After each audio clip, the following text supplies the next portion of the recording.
소장님 안녕하세요. 안녕하세요. 지난 편에서 저희가 이 용적률과 재건축, 재개발 관련된 이야기를 좀 나눠봤잖아요. 그런데 문득 이런 생각이 들어요. 우리가 물론 지금 인구가 줄어들고 있다고는 하지만 이 사람 일이 모르는 거니까 우리나라에도 인구가 또 외부에서 유입이 된다거나 하면서 급격히 늘어날 수도 있는 것 아닌가요? 그렇죠. 네네. 예를 들어 재난이나 이런 정치적인 위기 때문에 난민들이 많이 들어올 수도 있고, 그렇죠, 아니면 그렇죠. 경제 발전으로 고숙련 노동자나 아니면은 좀 저숙련 노동자라도 네네네. 많이 들어올 수 있죠. 네. 홍콩이나 뉴욕이나 런던 같은 경우들이 또 그랬죠. 그러니까요. 그렇게 되면은 아마 이제 45층짜리가 네. 135층까지 몰라도 한 7, 80층이 사람들이 네. 와서 채워줄 수 있을지도 모르죠. 네, 네. 근데 한 두 가지인데, 하나는 일단 과연 우리가 홍콩이나 뉴욕처럼 될 수 있겠느냐. 두 번째는 그렇게 된다고 해서 또 좋아지겠느냐인데, 오. 일단 홍콩은 뒤에 중국이라는 어마어마한 배후지가 있고, 뉴욕은 미국이라는 어마어마한 그렇죠. 거기서 제일 큰 도시고, 이 한반도 안에서 서울이 가능할까 하는 건 있습니다. 물론 원천적으로 불가능하다고 단언하지는 네, 않겠어요. 네, 네, 네. 왜냐하면 모르는 거니까. 그리고 꼭 해외 모델에 똑같은 게 있어야만 또 성공하는 건 아니니까.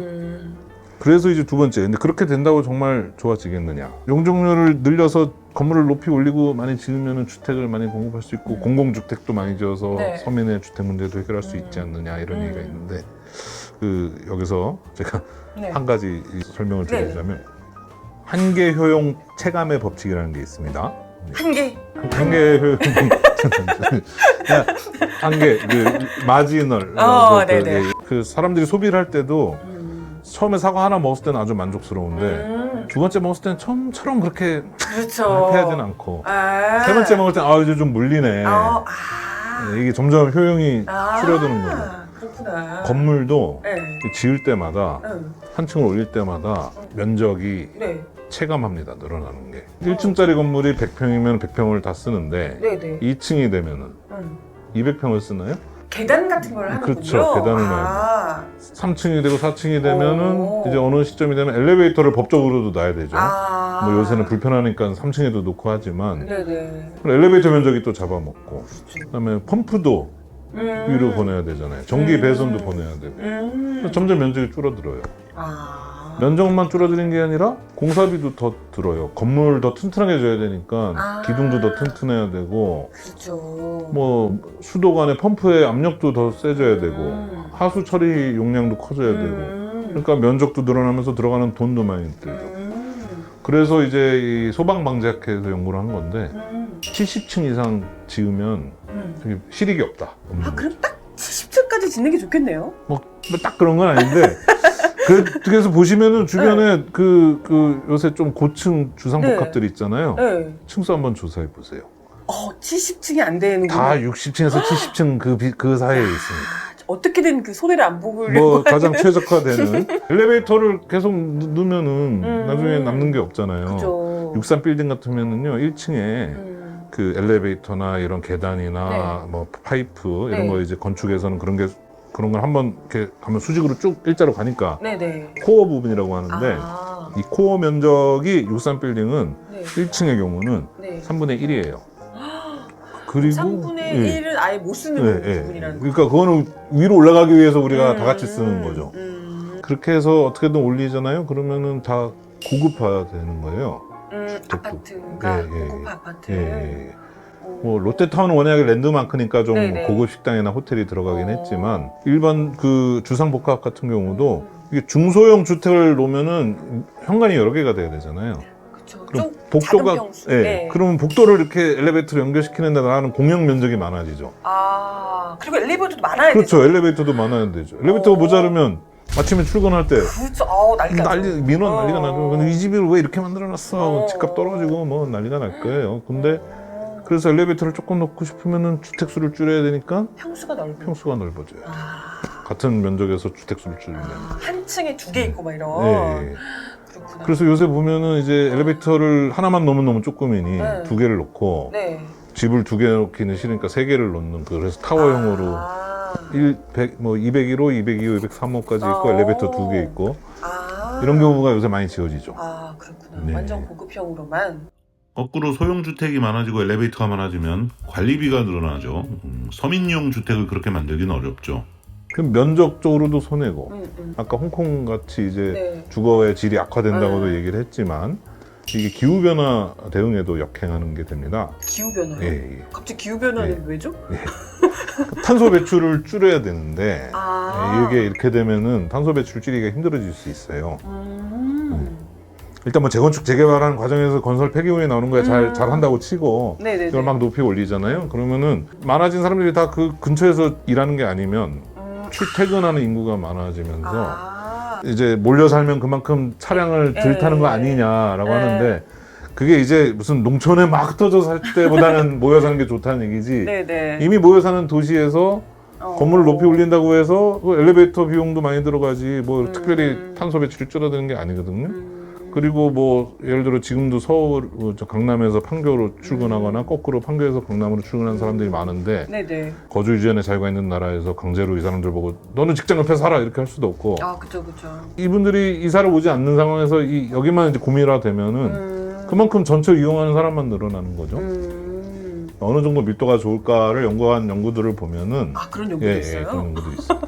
그러면은 1헥타르 그러니까 1000제곱미터 100m 곱하기 100m에 한 500명 정도가 사는 게 그 에너지적으로 이걸 넘어가면 되게 효율적이지 않다. 건물도 너무 이렇게 건물들이 촘촘히 있으면 이게 햇빛을 뒤에 있는 건물이 못 받잖아요. 그렇죠. 그럼 난방 비용이 늘어나는 거예요. 난방. 별로 에너지 효율적이지 않다. 생각해봐도 상식적으로 뭐든지 지나치면 안 좋잖아요. 맞아요. 뭐 완전 히 흩어져 있는 건 문제지만 모인다고 해서 극한으로 모인다고 해서 뭐 전 국민이 한 건물에 산다고 해서 전 국민이 한 건물에 와. 에너지가 저렇게 될까? 뭐 그런 거죠. 그런데 지금 우리나라의 아파트 단지들이 대부분 1세대 말고 한 2세대 재건축 재개발된 애들 그런 애들이 이미 인구 밀도가 500에서 600 사이예요. 거의 한계까지 왔군요. 네, 그렇습니다. 이거를 다시 2배를 튀겨서 늘리겠다? 이거는 뭐 기후 위기 대응 차원에서도 뭐 너무 무책임한 생각인 것 같아요. 네네. 재개발, 재건축, 뭐 이제 용적률을 높이고 뭐 이런 얘기가 사실 공공의 이익 차원에서 좀 서민들이 아파트 난 이런 걸 좀 해결하겠다는 목표를 내세우고 지금 하는 거잖아요. 근데 그 고층 그런 아파트들 막 많이 지었는데 거기에 굉장히 이제 고급화된 아파트들만 뭐 지어진다거나 하면 사실 이 공공을 위한 이런 해결책은 전혀 아닌 것 같아서. 그렇죠. 뭐 물론 뭐 완전 고급으로만 채워지진 않고 뭐 섞여서 만들 수는 있겠죠. 하지만 이제 뭐 마치 이게 무슨 주거 문제 완전한 해결책인 것처럼 포장하는 거는 문제고. 그 현실적으로도 그 실제 지금 작동하는 재건축 재개발들 보면 그렇게 순증 물량 옛날에 80호를 허물고 다시 160호를 짓지는 못하고 한 100호 정도를 더 지어요. 그러면 순증 물량은 20호잖아요. 그러니까 실제 공급 추가 효과는 별로 없어요. 진짜요? 뭐 용적률을 늘려준다고 해서 또 확 늘어나는 것도 아닌 게 인동 간격 건물과 건물 사이의 거리 간격 기준이 있어서 이것도 같이 완화해주지 않으면 용적률을 뭐 700까지 풀어준다고 해도 실제 아무리 지어봤자 한 400, 500 수준까지밖에 못 지어요. 그럼에도 자꾸 이걸 얘기하는 거는 이제 빨리 이 재건축 재개발 여기서는 성공시키고 싶고 이게 정말 좋은 건 줄 알고 하시는 좀 분들도 있는데 그분들은 좀 더 공부를 좀 하셨으면 좋겠고요. 이게 또 그런 것 같아요. 이제 확실히 재개발, 재건축을 강력하게 원하는 분들은 분명히 있는 거잖아요. 그렇죠. 이걸로 이제 이득을 보는 분들은 확실히 있는 건데 사실 뭐 저 같은 사람들은 그렇죠. 뭐 돼도 뭐 어차피 되면 저기 되는 거고. 뭐 내가 안 되는 나는 아무 상관없고. 그렇죠. 뭐 피해를 입는 건 아니니까 이렇게 생각을 하니까 이게 이제 아무래도 정치인들이 계속해서 이런 분들을 더 신경 쓸 수밖에 없는 것 같거든요.